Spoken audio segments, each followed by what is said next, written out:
Shalom, family. In this presentation, we're going to examine Daniel chapter 7, Daniel chapter 8, and we're going to line those up alongside Daniel chapter 2 in order to answer one central question. That is, are we still living in the iron and clay phase of the statue? Because this is not about speculation or any cultural commentary. It's about a structural textual analysis. So here's the thing. The thesis of my argument is very simple. Okay.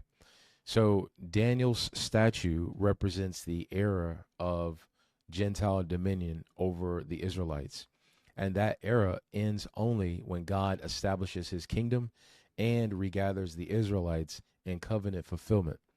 Since that has not yet occurred in the prophetic sense that is described in scripture, meaning that it did not happen in 1948, we remain in the iron and clay phase as it stands now.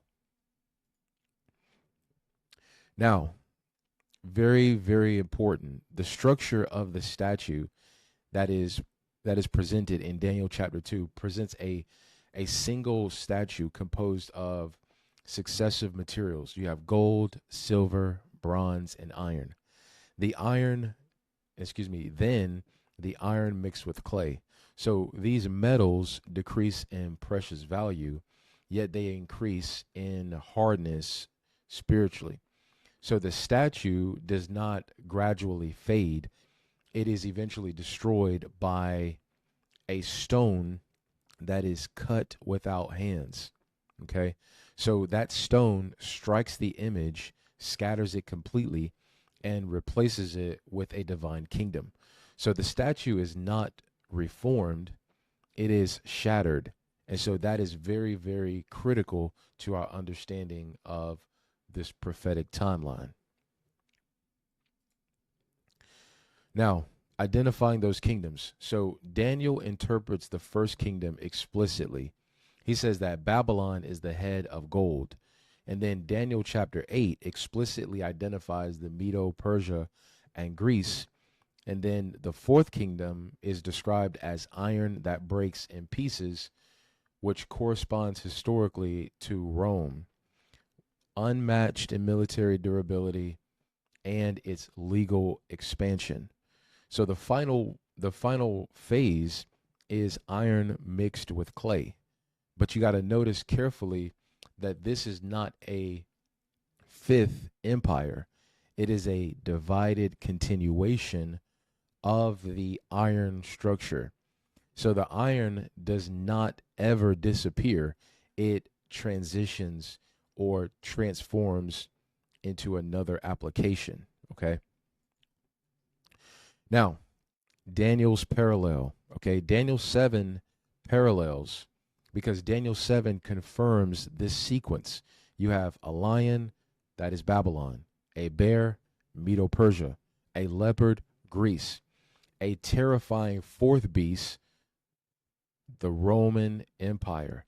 So this is the same structure that is presented differently. Daniel chapter 2 uses metals. Daniel chapter 7 uses beasts, but both end the same way. Divine dominion that replaces the final Gentile kingdom. Has that happened? No. Okay. So Daniel 8. Daniel 8, the confirmation is this. Daniel 8 removes all ambiguity. Okay. The ram is explicitly the Medes and Persians. The goat is explicitly Greece. So this confirms the sequence is not a symbolic guesswork. It is a historical succession.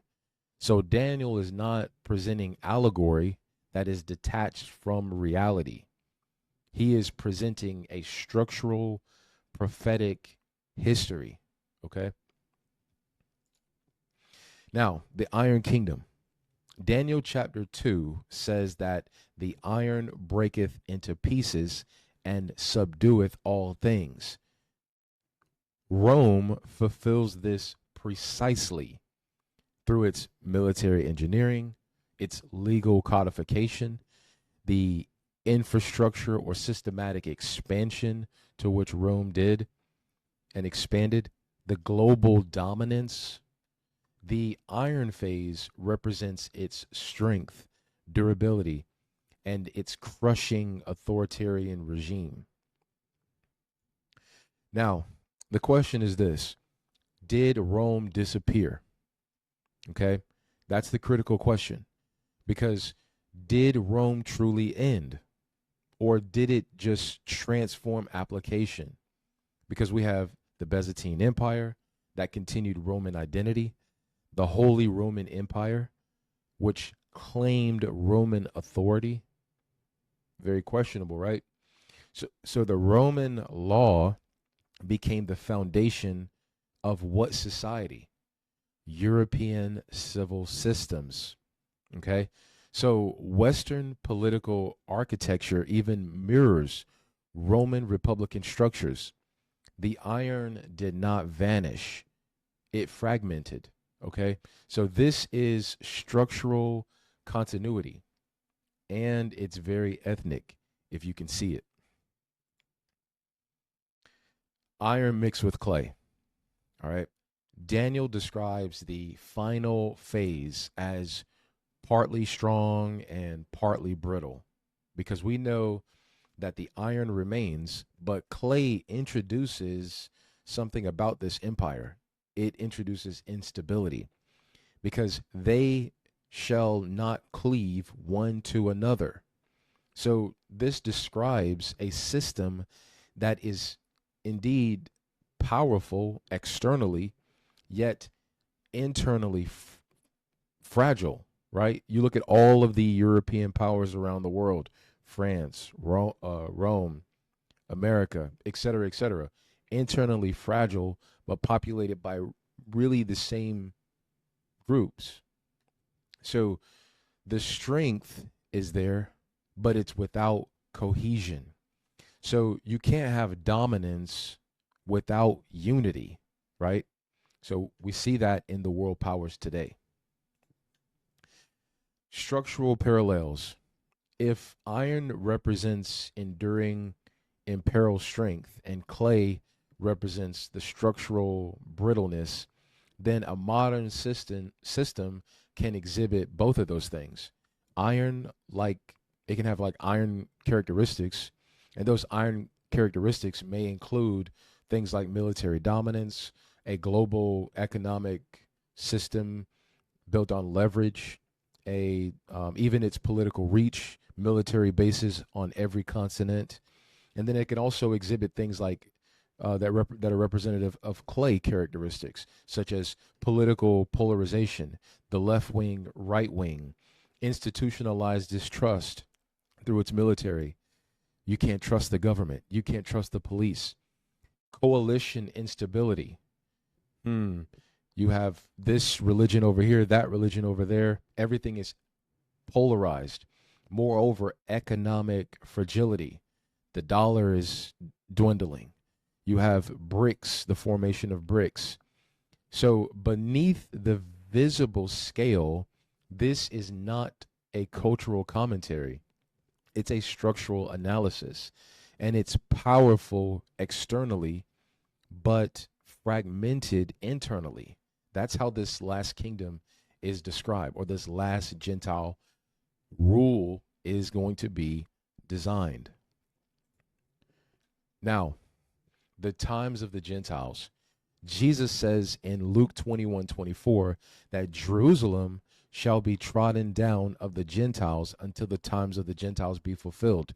And even in that particular verse, it projects, or excuse me, it articulates that the Israelites would be scattered into captivity, meaning that they would go as slaves again. Now, this was a prophetic declaration by Christ, even in the first century, saying that they would go into captivity again. I'm not going to get into that here, but this is going in. This is essentially hand in hand correlation with the prophecies in Daniel, because it mirrors Daniel's framework.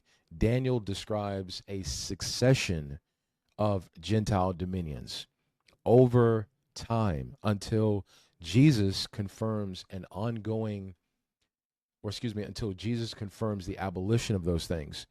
So in that verse, Jesus confirms that the Gentile error will be perpetual.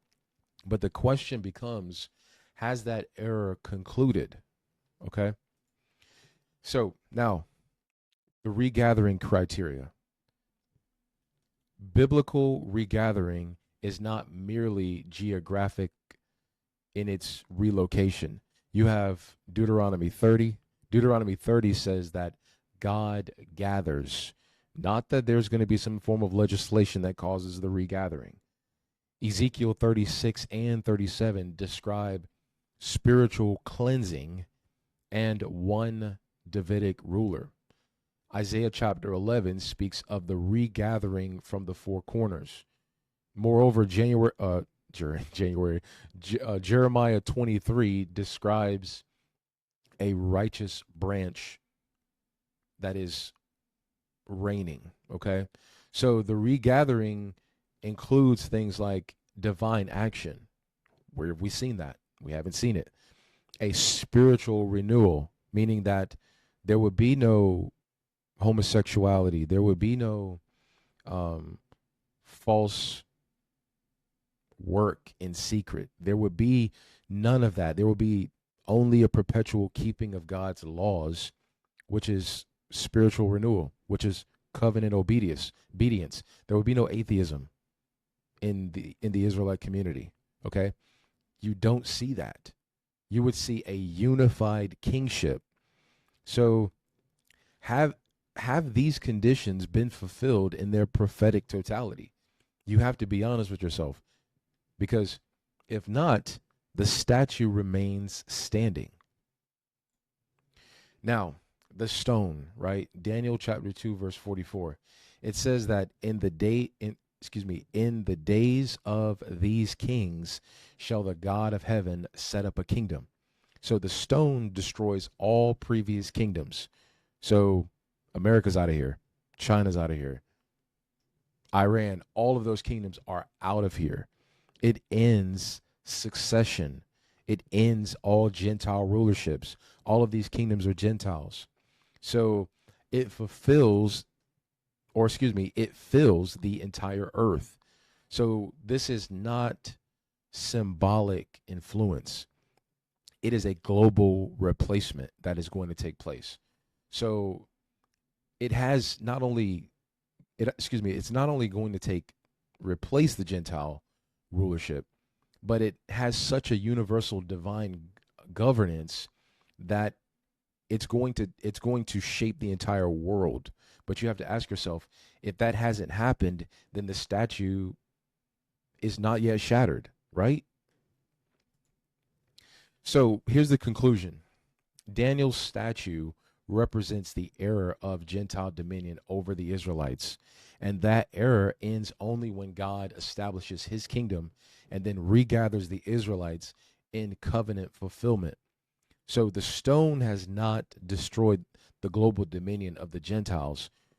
Covenant regathering has not occurred in its prophetic completeness. Therefore, the times of the Gentiles remain active. We are living in the iron and clay phase, and it's not rhetoric. It is chronological and theologically sound. All right. Thank you for watching. Let me know what you think in the comments. Shalom.